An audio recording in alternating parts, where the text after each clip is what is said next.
यज्ञ और तप। भोक्ताकारं यज्ञ तपसाम सर्वलोक महेश्वरम सुहृदं सर्वभूतानां ज्ञात्वा माम शांति मृच्छति। श्री भगवान कहते हैं कि मैं सब लोकों के ईश्वरों का भी ईश्वर हूँ, तो भी सब प्राणियों का सुहृद हूँ। इसीलिए जो मुझे अपने यज्ञों और तपों का नैवेद्य लगाता है, मैं उसे खाकर उस पर प्रसन्न होता हूँ। तब वह मुझे जानकर शांति प्राप्त करता है। भोजन करने वाले की प्रसन्नता 3 बातों पर आधारित होती है। पहली, क्षुधा की निवृत्ति। दूसरा, शरीर की पुष्टि। तीसरा, चित्त की तुष्टि। इनमें से एक भी कमी रह जाए तो भोजन बनाने वाले का परिश्रम वृथा समझना चाहिए। इसीलिए भोजन बनाने वाले को भी 3 बातों का ध्यान रखना चाहिए।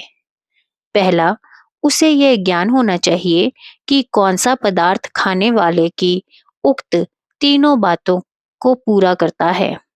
बीमार को हलवा पूड़ी खिलाना ठीक नहीं, उसे खिचड़ी खिलाना ही उचित है। दूसरा, भोजन बनाने की क्रिया में कुशल होना चाहिए। तीसरा, भोजन बनाने में उसे उत्साह एवं प्रेम होना चाहिए, अर्थात भोजन बनाने वाला ज्ञानी, कार्यकुशल और भोजन बनाने का इच्छुक होना चाहिए। संसार के सब कार्यों के संपादनार्थ ज्ञान शक्ति, क्रिया शक्ति एवं इच्छा शक्ति की अनिवार्यता होती है।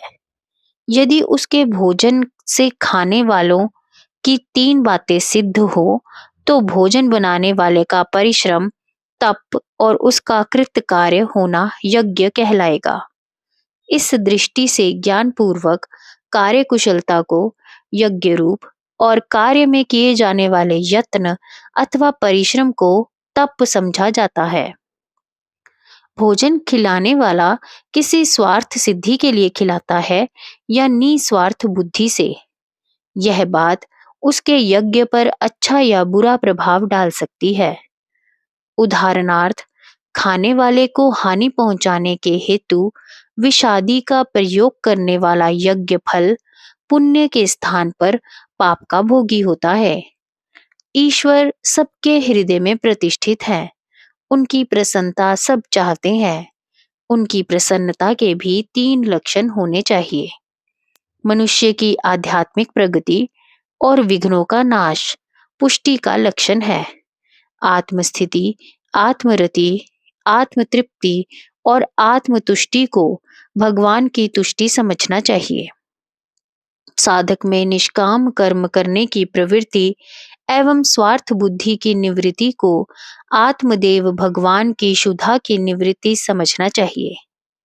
जिस कर्म द्वारा उक्त तीनों बातें सिद्ध हो वह कर्म यज्ञ है और उसमें किया परिश्रम तप है।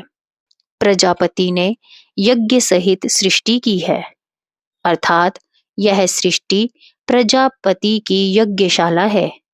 इसीलिए प्रत्येक स्त्री पुरुष इस यज्ञ का रतिवज है। पुण्य कार्य यज्ञ में सहायक और निषिद्ध पाप कर्म यज्ञ के विरोधी हैं। यह भी श्रुति वचन है कि प्रजापति ब्रह्मा जी ने तप द्वारा सृष्टि की रचना की और उनका तप ज्ञानमय था। इसीलिए कर्म का ज्ञान से निकट संबंध है। कर्म तो गौण है, ज्ञान ही मुख्य है। परंतु कर्म छोड़ा नहीं जा सकता। कर्म द्वारा ही कर्मों के जाल से छूटा जाता है। इसीलिए कर्म निष्ठा के साथ ज्ञान निष्ठा आवश्यक है। सामान्य दृष्टि से कर्मों का वैदिक और पौराणिक 2 श्रेणियों में रखा जाता है। आधुनिक युग में वैदिक कर्म कांड का प्राय अभाव होता जा रहा है, परंतु जितने भी कर्म शास्त्र अनुकूल, धार्मिक, नैतिक, सामाजिक सदाचार एवं पुण्य कहलाते हैं, वे सभी वेदाज्ञा का अनुरूप है। पाप कर्म वेदाज्ञा के विरोधी हैं। कभी कभी शंका की जाती है कि गीता में कहकर भगवान ने वेदों की निंदा की है? ऐसा नहीं है, केवल विरोधाभास है। त्रिगुणातीत होने के लिए कर्मकांड की आवश्यकता है। कर्मों के निष्काम अनुष्ठान द्वारा त्रिगुण अतीतावस्था प्राप्त की जा सकती है, अन्यथा नहीं। आगे भगवान यह भी कहते हैं, वेदों का प्रयोजन मेरा ज्ञान है और मैंने ही वेदांत का प्रतिपादन किया है, क्योंकि वेदों का अर्थ मैं ही जानता हूँ। कर्मनिष्ठा एवं ज्ञान निष्ठा दोनों का साथ साथ रहना आवश्यक है। निष्ठा का अर्थ है निश्चित स्थिति। कर्मनिष्ठा प्रवृत्ति रूपा और ज्ञान निष्ठा निवृत्ति रूपा है। दोनों के द्वारा प्रवृत्ति में निवृत्ति सीखी जा सकती है। ज्ञान उदय होने पर सब कर्मों के साथ दोनों निष्ठाएं समाप्त हो जाती हैं। इसका यह अर्थ नहीं है कि कर्म अथवा कर्म और ज्ञान दोनों का समुच्चय का फल मोक्ष है। मोक्ष तो ज्ञान से ही होता है। कर्म के साथ ज्ञान चाहिए, ज्ञान के साथ ध्यान चाहिए और ध्यान के लिए सर्व कर्म फल त्याग चाहिए। तभी ध्यान द्वारा आत्मा में परमात्मा का दर्शन होता है। ज्ञान शक्ति सत्व गुणात्मिकता है, क्रिया शक्ति रजो गुणात्मिकता और इच्छा शक्ति तपोमयी है, तमोमयी है। इसीलिए सर्वत्र इच्छा या काम का निषेध किया गया है। 16वें अध्याय में कथित दैवी संपद युक्त ज्ञान निष्ठा मोक्ष के लिए कर्म निष्ठा की सहयोगिनी है और आसुरी संपद बंधन का कारण होने से त्याज्य है। इसीलिए श्री भगवान कहते हैं, जो मनुष्य संग दोष से मुक्त है, जिसका चित्त ज्ञान निष्ठा में स्थित है और यथार्थ यज्ञार्थ कर्म करता है, मेरे लिए कर्म भगवत प्रियर्थ यज्ञ रूप है। ऐसी दृष्टि से कर्मों का अनुष्ठान करता है, उसके सब कर्म ना करने के तुल्य ही होते हैं। छांदोग्योपनिषद में 3 अध्याय के 16वें खंड में महिदास ऐतरेय ऋषि का नाम है, जो लोक सेवा परायण के होने के कारण महिदास नाम से विख्यात थे। उनका कहना था, जीवन के प्रथम 24 वर्ष प्रातः सवन के होते हैं। गायत्री के 24 अक्षर हैं। तीनों पदों के 8-8 अक्षर 8 वसु रूप प्राण हैं। उनसे प्रार्थना करनी चाहिए, हे वसुवो, मेरा प्रातः सवन अर्थात यज्ञ चल रहा है, यह खंडित ना हो। फिर जीवन के मध्य अंदिन सवन अर्थात दोपहर का यज्ञ आरंभ होता है, जो त्रैष्टुभ छंद से संबंधित है। इस छंद में 44 अक्षर होते हैं।